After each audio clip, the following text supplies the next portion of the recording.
Hello everyone, matrices का most important objective question का हम लोग सॉल्यूशन करेंगे। तो अभी तक हमारे चैनल को सब्सक्राइब नहीं किए हैं तो सब्सक्राइब कर ले और बेल आइकन दबा दे। हाँ, अपने दोस्तों के साथ शेयर करना नहीं भूलेगा। चलिए इस लेक्चर को शुरू करते हैं। मोस्ट इंपोर्टेंट जो भी ऑब्जेक्टिव आपका क्वेश्चन था उसका सॉल्यूशन हम लोग लाइव आकर कर रहे थे। तो लाइव आकर हम लोग क्वेश्चन नंबर 8 तक किए थे। उसके बाद नेटवर्क इशू की वजह से हम लोग बंद कर दिए थे वहां पे, क्योंकि नेटवर्क सही नहीं था। इसकी वजह से आप लोग को विजिबिलिटी नहीं हो रही थी, आपको दिख नहीं रहा था, अब मुझे बंद करना पड़ा। तो इस हम लोग क्वेश्चन नंबर 9 से आपको रिकॉर्डेड फॉर्म में लेक्चर्स प्रोवाइड करेंगे। अगर कुछ भी सॉल्यूशंस में आपको डाउट आता है तो आप कमेंट करेंगे या मुझे डायरेक्ट कॉल करेंगे या डायरेक्ट मैसेज करके पूछ सकते हैं, क्लियर कर सकते हैं। ओके, तो चलिए हम लोग क्वेश्चन नंबर 9 से देखते हैं। तो क्वेश्चन नंबर 9 आपको स्क्रीन पे नीचे शो कर रहा होगा। तो क्वेश्चन नंबर 9 आपका क्या कहता है कि product of two matrices in general form. बोल रहा है कि अगर दो मैट्रिसेज का प्रोडक्ट करना हो तो उसका जनरल फॉर्म क्या होता है। ऑप्शन दे के रखा है कॉम्यूटेटिव यानी कॉम्यूटेटिव लॉ, या नॉट कॉम्यूटेटिव, या ऑलवेज डिफाइंड, या नॉन ऑफ दिस। देखो, जब भी दो मैट्रिसेस को मल्टीप्लाई करते हैं तो कॉम्यूटेटिव लॉ को तो फॉलो नहीं करता है। तो यहाँ पे ऑप्शन नंबर बी आपका 9 का करेक्ट हो जाएगा। 9 का ऑप्शन नंबर 9 नंबर क्वेश्चन का ऑप्शन नंबर बी करेक्ट हो जाएगा। राइट, अब ऑप्शन क्वेश्चन नंबर हम लोग 10 देखते हैं। तो क्वेश्चन नंबर 10 है, हम लोग के पास एक मैट्रिसेज है, इस फॉर्मेट में दे रखा है। एक हम लोग का मैट्रिसेज है जो 1 2 3 की फॉर्म में दे रखा है। 0 4 5 और 0 0 6 दे रखा है। राइट, इस प्रकार से मैट्रिसेज आपको दे रखा है। और इस फॉर्मेट जो मैट्रिसेज है ना, अब इसको आपसे पूछ रहा, ऑप्शन देख रखा है, क्या ट्रायंगुलर मैट्रिक्स है, या अपर ट्रायंगुलर है, या लोअर ट्रायंगुलर है, या नन ऑफ दीज है। तो यहाँ पे देखिए, यहाँ पे जो ट्रायंगल बन रहा है, यहाँ पे इस फॉर्मेट में देख रहे हैं कि ऐसा एक ट्रायंगल बन रहा है। ट्रायंगुलर का मतलब क्या है कि इसका डायगोनल का जो भी एलिमेंट होगा वो 0 हो जाएगा। देखो, इस फॉर्मेट में ये आपका डायगोनल है, ये जो आपका है ये आपका क्या है, ये डायगोनल है। डायगोनल का जो नीचे का जो एलिमेंट होता है ना, तो जब इस फॉर्मेट में जब आपका रहेगा ना, नीचे का जब जो भी एलिमेंट 0 होगा ना, यानी नीचे जो ट्रायंगल फॉर्म में 0 बनेगा ना, उस फॉर्म में आपका क्या कहलाएगा, लोअर ट्रायंगुलर मैट्रिसेस कहलाएगा। क्या कहलाएगा, लोअर ट्रायंगुलर। ये हमारा जो मैट्रिसेस कहलाता है ये लोअर ट्रायंगुलर मैट्रिक्स कहलाता है। लोअर ट्रायंगुलर मैट्रिक्स कहलाता है। ओके, लोअर ट्रायंगुलर कहलाता है, लोअर ट्रायंगुलर मैट्रिक्स कहलाता है, लोअर ट्रायंगुलर कहलाता है। अगर इसी फॉर्मेट में इसका एक केस और बनता है, मान लो यही अगर उल्टा हो जाए 1 0 0 और आपका मान लो 2 3 0 और 4 5 6, इस फॉर्मेट में बनेगा, इसका मतलब ये देख रहे हैं कि ये डायगोनल जो एलिमेंट है इसका ऊपर वाला डायगोनल है। तो इस केस में जो मैट्रिक्स है इसको जो कहेंगे, इसको अपर ट्रायंगुलर कहेंगे। क्या कहेंगे, अपर ट्रायंगुलर कहेंगे, अपर ट्रायंगुलर मैट्रिक्स कहेंगे। ओके, अपर ट्रायंगुलर मैट्रिक्स कहेंगे, मैट्रिक्स भी बोल सकते हैं, अपर ट्रायंगुलर मैट्रिक्स कहेंगे, अपर लोअर ट्रायंगुलर मैट्रिक्स कहेंगे। राइट, ऐसा। ओके, चलिए अब ये क्वेश्चन नंबर आपका 11 देखते हैं। तो क्वेश्चन नंबर 11 आपका दे रखा है, स्क्रीन पे आपको सोता आपका, इसमें ऑप्शन क्या हो जाएगा, ऑप्शन बी आपका करेक्ट हो जाएगा। ऑप्शन बी 10 नंबर क्वेश्चन का ऑप्शन नंबर बी करेक्ट हो जाएगा। और 11 नंबर में एक ए मैट्रिसेज है, एक ए मैट्रिसेज दे के रखा है 1 2 3 7 0 2 दे के रखा है। और आपको बोल रहा है कि 2a इज इक्वल टू क्या होगा, मतलब इसमें बोथ साइड 2 से आपको मल्टीप्लाई कर देना है। जब बोथ साइड 2 से मल्टीप्लाई करेंगे ना, तो आपको 2a is equal to multiply कर दीजिए तो आपको मैट्रिसेस जो मिलेगा 2 4 6 मिल जाएगा और 14 0 4 मिल जाएगा। ये मैट्रिसेस मिलेगा तो इसको ऑप्शन में मैच करिए, कौन सा ऑप्शन में मैच हो रहा है। यहाँ पे तो 5 होगा, यहाँ पे 5 होगा तो यहाँ पे आ जाएगा 10। अब शायद आपका ऑप्शन मैच करेगा, क्योंकि मैंने क्वेश्चन ही गलत लिख दिया था। ओके, देखिए क्वेश्चन नंबर ए आपका करेक्ट है। Question number A, option number A आपका यहाँ पे करेक्ट है। ऑप्शन नंबर ए आपका यहाँ पे करेक्ट है। ऑप्शन नंबर ए करेक्ट है। अब यहाँ पे हम बात कर लेते हैं क्वेश्चन नंबर 12 की बात कर लेते हैं। क्वेश्चन नंबर 12 की बात कर लेते हैं। तो क्वेश्चन नंबर 12 आपको क्या बोल रहा है, एक नीचे स्क्रीन पे आपको क्वेश्चन शो कर रहा होगा। बोल रहा है a square matrix whose each diagonal element is 1 and other element is zero is called क्या होगा? देखिए क्वेश्चन का मतलब ये है, इसको मतलब समझाते हैं कि आपका जो बोल रहा है कि जो डायगोनल का जो एलिमेंट है वह 1 1 है, बाकी का आपका जीरो है, बाकी का आपका जीरो है।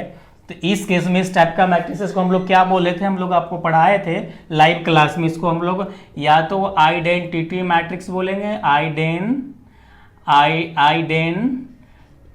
मैट्रिक्स बोलेंगे, या यूनिट मैट्रिक्स बोलेंगे। अब इस दोनों में से कोई एक ऑप्शन है वो सही हो जाएगा आपका। तो यहाँ पे यूनिट मैट्रिक्स है, यहाँ पे ऑप्शन नंबर बी आपका यहाँ पे करेक्ट हो जाएगा, ऑप्शन नंबर बी आपका करेक्ट हो जाएगा। क्वेश्चन 13 स्क्रीन पे शो कर रहा होगा।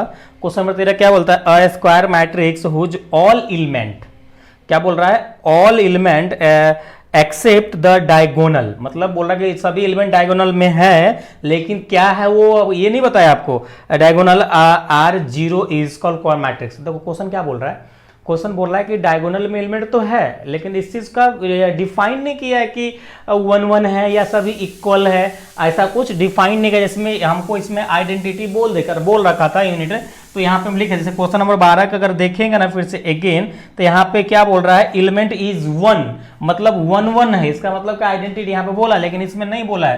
क्वेश्चन नंबर 13 में आपको नहीं बोला, इसका मतलब ये एक इस फॉर्मेट में होगा। मान लो कि ये आपका 2 है 0 0, और यहाँ पे मान लो 0, ये 2 0 है, ये 0 0, ये मान लो 2 है, ये मतलब ये मान लो ये 3 है, ये 3 है, ये 4 है, राइट। इस प्रकार से है, कोई इक्वल तो मान बताया नहीं है। तो इस प्रकार का जो भी मैट्रिक्सेज होता है ना उसे हम लोग डायगोनल मैट्रिक्स बोलते हैं। क्या बोलते हैं? डायगोनल मैट्रिक्स बोलते हैं, डायगोनल मैट्रिक्स इसको हम लोग बोलते हैं। अब देखो अभी इस केस में इसका जो आंसर हो जाएगा ना diagonal matrix, option number C is correct, option number C correct हो जाएगा। क्वेश्चन नंबर हम लोग 14 देखते हैं।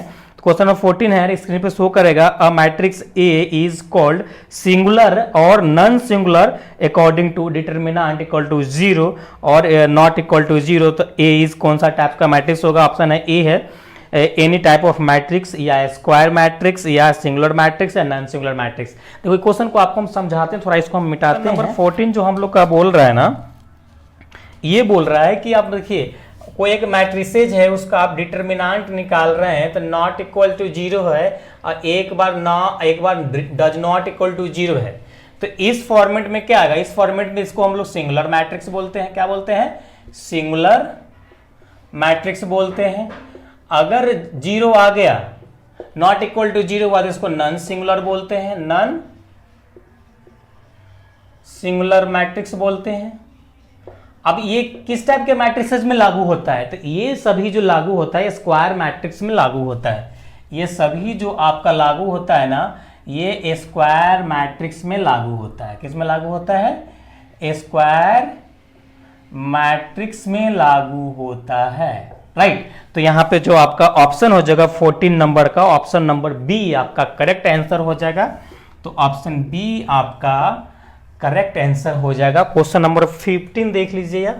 क्वेश्चन नंबर 15 है, every orthogonal matrix is a, बोल रहा है कि एवरी ऑर्थोगोनल मैट्रिक्स क्या सिंगुलर मैट्रिक्स होता है, नॉन सिंगुलर मैट्रिक्स होता है, या आपका स्क्वायर मैट्रिक्स होता है, या नन ऑफ दीज होता है। तो इस टाइप का मैट्रिसेज जो भी होगा ना, वो मैट्रिसेज आपका वो जब भी देखो ऑर्थोगोनल तभी आप डिफाइन कर सकते हैं। अब ऑर्थोगोनल तभी डिफाइन कर सकते हैं किसी मैट्रिक्स का डिटरमिनेंट नॉट इक्वल टू 0, यानी नॉन सिंगुलर मैट्रिक्स होना चाहिए।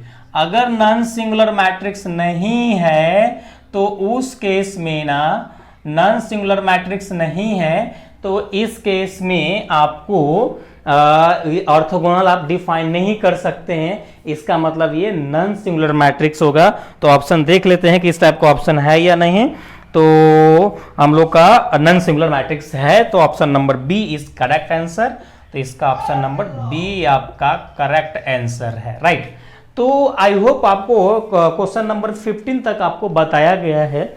इतना मैट्रिसेस के लिए इंपॉर्टेंट आपके लिए ऑब्जेक्टिव क्वेश्चन सेलेक्ट किया गया था, जो आपको इस फॉर्मेट में आपको यहाँ तक सॉल्यूशन करा दिया गया है।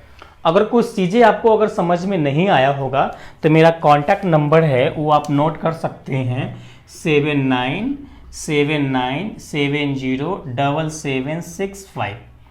इस नंबर पे जो भी आपका डाउट्स होगा रिलेटेड टू ऑब्जेक्टिव क्वेश्चंस या रिलेटेड टू अदर इंक्वायरी, तो आप मुझे मैसेज कर सकते हैं, कॉल कर सकते हैं। कॉल करने का जो टाइमिंग है ना, वो आप कॉल या तो आप मुझे 7 बजे से लेकर 8 बजे AM मॉर्निंग में कर सकते हैं, नहीं तो अदरवाइज 11 बजे से लेकर 12:15 तक कॉल्स कर सकते हैं PM।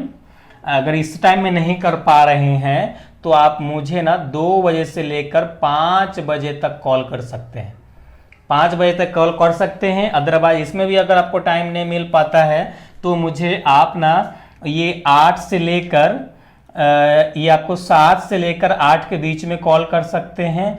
इतनी टाइमिंग आपको कॉल करके जो भी इंक्वायरीज होगा कर सकते हैं। अगर आप चाहते हैं लॉन्ग क्वेश्चन, शॉर्ट क्वेश्चंस का सॉल्यूशंस लेना चाहते हैं, सिलेक्टेड क्वेश्चंस की सॉल्यूशन लेना चाहते हैं जिसका 100% गारंटी के साथ बोलते हैं कि टकराएगा, तो अगर आप पेड कोर्स लिए हैं तब तो आपको 80 रुपीज़ पेमेंट करना होगा, 80 रुपीज़ पेमेंट करना होगा। अगर आप पेमेंट नहीं लिए हैं तो आपको ना 120 रुपया पेमेंट करना होगा, 120 रुपया पेमेंट करना होगा। पेमेंट करके स्क्रीनशॉट भेजना पड़ेगा।